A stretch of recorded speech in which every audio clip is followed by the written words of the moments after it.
Өдрийн мэнд залуучуулах бичлэгнүүд явсаар байгаа. Тэгээд одоо нэг 200-аад бичлэг болсны дараагаас өмнө хийжсэн зүйлсээс сэргэн. Тэр нь болохоор юу юм бэ гэхээр манай пэйжийн нэг 80 гаруй хувь нь 40-с насны эмэгтэйчүүд байдаг.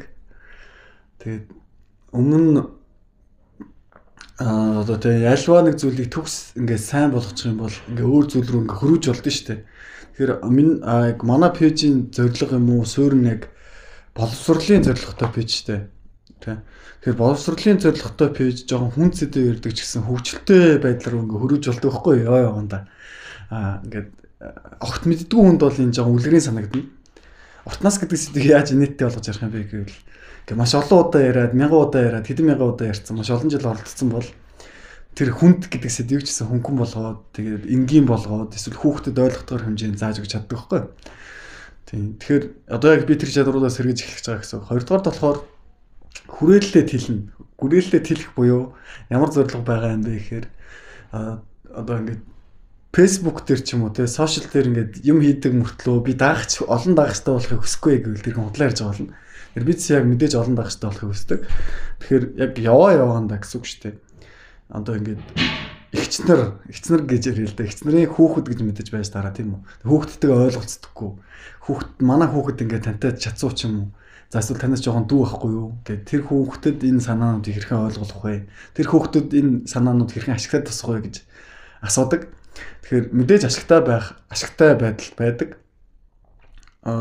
Юу гэдэг те залуучуулах мэдлэгийг авахаар ямар ашигтай байх юм бэ гэдгийг би өөрөө бас хариулж чадна гэсэн үг шүү дээ. Яг тэгвэл та нар ингээд миний царанаас цараа мэдчихэж байгаа би яг тэгвэл өөрөө залуу хүн. Тэгээ залуу хүн мөртлөө залуужуулах нууц заажсэн яг энэ зүйл яг ямар ашиг авчиртай юм бэ гэхээр сэтгхүүн чадвар авчирдаг. Эмээг бол бодиттой дүгндэг. Тэгээд хит хөнгөн юмд хандхаа болчихдог. Тэгээд олон янз руу ингээ хөрвж чаддаг болчихдог байхгүй юу? Тэгээд нэгдүгээр хоёрдугаар болохоор та нар анзаарсан бол нийгэмдэр угаасаа өвчлөлт залуучсан. Тэгээд жоохон хүүхдүүд хүртэл ингээд унтаа цэрхгүй тохиолдлууд ч юм уу зөндөө болж байгаа. Тэгээд хэрвээ ингээд хүнд үнцэн гэж байдаг бол ялангуяа эмэгтэй хүнд төвн хүүхэд нь байдаг. Тэгэхээр тэр хүүхдэд нь би хичээл заах гэж бол мэдээж тэр илүү хариуцлага хүлээж байгаа гэсэн үг байхгүй юу? Ягаад гэхээр тэр хүүхдэд нь би зөв зүйл заах хэрэгтэй, зөв зүйлээр ингээд төлөвшүүлэх хэрэгтэй болчихж байгаа. Тэхийн тулд мэдээж яг өөрөөгээ ч гэсэн дахин тасалжуулах бэлдэх хэрэгтэй болно. Залуу хүмүүсийн бодож байгаа зүйл нь мэдээж ингээд хайр дурлал ч юм уу, мөнгө төгрөг ч юм уу, алдар нэр ч юм уу, тэ эсвэл ингээд хөгжилтэй байдалд татагддаг. Тэгэхээр яг энэ сэдв ч гэсэн хөгжилтэй байдлаар илэрч болохоор эсвэл эсрэг үүснээ зөөр татах ч юм уу. Тэ ингээд тэр мэтчлээ ингээд би тэр зүйлийг ингээд онлайн хувьд нэлээд маш сайн зааж өгч чадна. Практик дээр тэр хүн өөрөө хэрэгжүүлнэ гэсэн үг. Тэгээ би та нарт хэлдэн штэ. Ингээд би тамирчин хүнд ч гэсэн хичээл зааж өгч чаднаа гэд. Тэгэхдээ би өөрөө тамирчин биш. Гэхдээ онлайн хувьд тамирчин хүнд яг нуруу яг энэ хөвлийн хэсэг аюу чухал байдаг байхгүй юу? Тэгээ тэр хэсгээ ингээд өрнө тараг хийчих юм бол гэр чадал гэдэг юм уу тесрэлт гэдэг зүйл гарахгүй гэх мэтчлэн би яг өөрийнхөө тэр ингээд мэдлэгээр дамжуулаад тэр хүнд ингээд тустай мэдлгүүдийг өгч чаднаа гэсэн үг. Нэг зүйлийг хүмүүс маш сайн асуулт асуудаг л да. Чи тэгэл тийм өөрөө мундаг юм бол чи тийм бүх төрөлд чинь лаг авах чи яасан гэдэг. Тэгэхээр энэ магадгүй жоохон бурханлаг талын шийдвэрийг нас асуугаад байгаа байхгүй юу?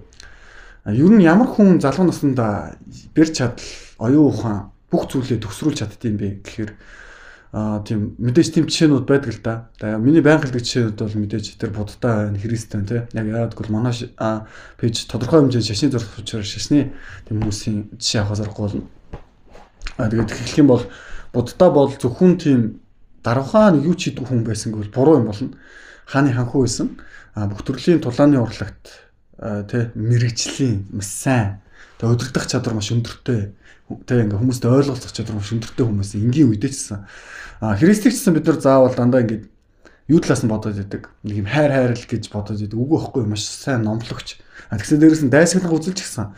Одоо өөрт нь дайснууд ихээс шүү дээ. Дайснуудаас үгээрээ нэцэх чадвар маш өндөртэй. Мэтгэлзэгч хүмүүн. Хоёрдугаар таг тулааны чадвараа хизээч энгийн хүн дээр ашиглаагүй боловч цаалах үедээ ч юм хэлдэг штэ. Хэрвээ би одоо өөрийнхөө энэ тэг 12 лигон хүмүүс тэгтээ тэр боссууд нь биш туслахуудаа дуудаад би энэ газрыг хүмүүрч чаднаа.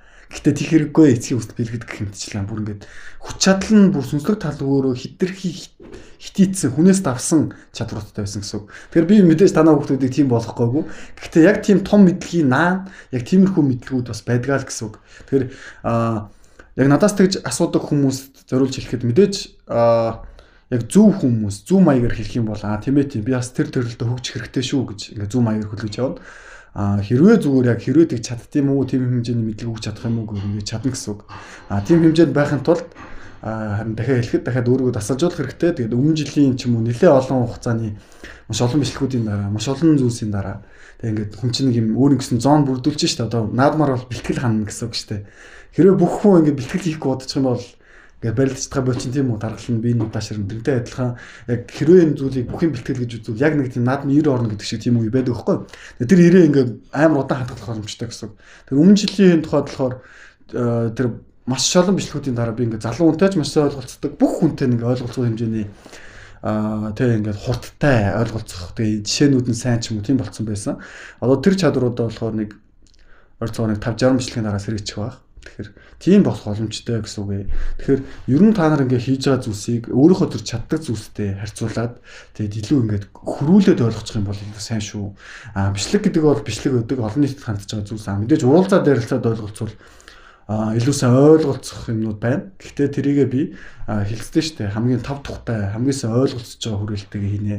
Хоёрдугаар багш хүн би ингээд яг энгийн амьдрал дээр тийм төгс хүн биш ээж болно. Тэ залуу хүн байж болно, алдаанууд гаргадаг. Тэгээд тэр алдаагийн засаж байгаа хүрээл байгаа. Гэхдээ яг хэрвээ би ном заах гэж байгаа бол тэр хүнийг жижигрүүлэх шаардлага гардаг байхгүй зарим утгаараа. Тэр хүн ингээ бардам байгаад нь шүү дээ. Тэгэхээр бардам байгаад ивэл чи яагаад жижиг юм бэ гэдгийг нь ойлгуулаад. Гэхдээ буцаад яагаад гоё юм бэ гэдгийг нь ойлгуулад ингээд багшийг хүндлэх сэтгэл гэдэг зүйлийг төрүүлэх хэрэгтэй байхгүй. Тэгэхээр ийм хэмжээнд өрхийн тулд зарим хүн дээр маш их цаг орно. Эсвэл маш их хийхнийхээ стрессийг барах учраас зүгээр тав тухтаагаараа хинтэйгээ ойлголцож байгаа тэр хүмүүстэйгээ ярилцаад явах нь тэр сонсож байгаа хүн дэш тэр надад ч тэр тухтай байх учраас яг одоо тэр хүмүүстэйгээ илүү уулзаа явдаг. Тэгэхээр энэ бол зүг байдаг л дүрм. Энэ дүрмээс та нар бас хэрэгжүүлж сурах хэрэгтэй. Өөрийгөө бити хэмлүүл. Тэ? Та өнөхөр хөгжих шаардлага байгаа. Гэтэ танд хөгжүүлдэг хүрээлэнд хангалттай байгаа бол та ингээ өөрийгөө хэмлүүлэх шаардлага байхгүй байхгүй. Удамжид таарсан хүн болгонд очиод би тэрийг заагаад ойлгуулаад хараалгуулаад явах одоохондоо тийм цаг зав байхгүй.